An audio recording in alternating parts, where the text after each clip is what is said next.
केंद्रीय बजट ये साल का सबसे इंपॉर्टेंट फाइनेंशियल इवेंट है। ये निर्धारित करता है कि आपका टैक्स का पैसा कहां जाता है, किसको फंडिंग मिलती है और इंडिया की इकोनॉमी कैसे आगे बढ़ती है। लेकिन रुको, क्या आपको सच में पता है कि बजट संसद में कैसे रखा जाता है और किन किन प्रक्रियाओं से संसद में पास होता है? यदि नहीं तो कोई बात नहीं है, बस कुछ ही मिनटों में मैं सब कुछ समझा दूंगा। चलो शुरू करते हैं। बजट को सरकार के मास्टर प्लान की तरह समझो।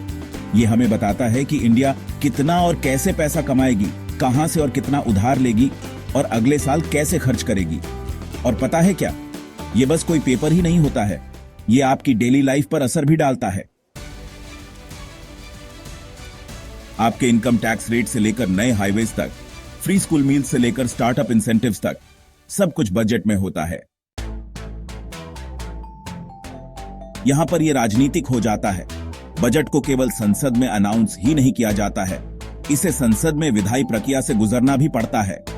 बजट संबंधी संविधान ने आर्टिकल 112 में कुछ नियम बनाए हैं। आपको इन नियमों और प्रक्रियाएं को पता होना चाहिए, तभी आप समझ पाएंगे कि वास्तव में बजट की क्या बारीकियां हैं। स्टेप 1, राष्ट्रपति बजट को संसद के दोनों सदनों में प्रस्तुत करते हैं। स्टेप 2, सबसे पहले लोकसभा में रखा जाता है। यहां बजट पर बहस होता है, वोट होता है और इस पर निर्णय होता है। स्टेप 3, राज्यसभा में बजट पर कुछ नहीं, वो बस चेंजेस सजेस्ट कर सकते हैं लेकिन रोकने की शक्ति नहीं होती है। स्टेप 4, अंत में बजट लोकसभा द्वारा पास होता है। बजट संबंधी कुछ महत्वपूर्ण नियम। नंबर 1, बिना संसद की अनुमति के सरकार खाते से एक भी पैसा खर्च नहीं कर सकती है।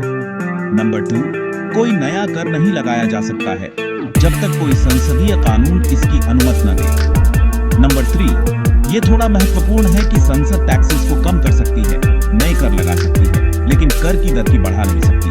अजीब है ना?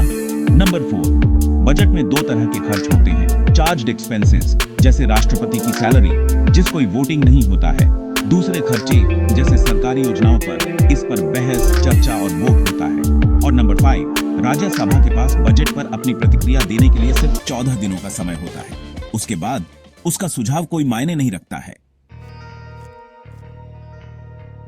क्योंकि ये आपका पैसा है। बजट प्रभावित करता है आप कितना टैक्स देते हैं, तेल की कीमत, राशन बिल, मकान का किराया और आपकी बचत कितनी रहेगी। सरकारी नौकरियां, लोन और वेलफेयर स्कीम्स, स्टार्टअप फंडिंग, शिक्षा, स्वास्थ्य सुविधाएं, आप कुछ भी कह लो। बजट सिर्फ पॉलिटिशियंस और इकोनॉमिस्ट्स के लिए नहीं है, ये आपके लिए है। जितना ज्यादा आप जानेंगे, उतना ही बेहतर आप गवर्नमेंट को जवाबदेह रख पाएंगे। तो अगली बार जब कोई बजट के बारे में बात करे, तो आप सिर्फ सुनेंगे नहीं, आपकी भी एक मत भी होगा। वीडियो पसंद आया?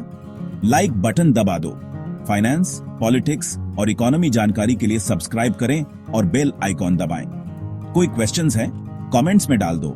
चलो फाइनेंस और पॉलिटी को मजे में सीखते हैं। See you next time. Crow IQ IS।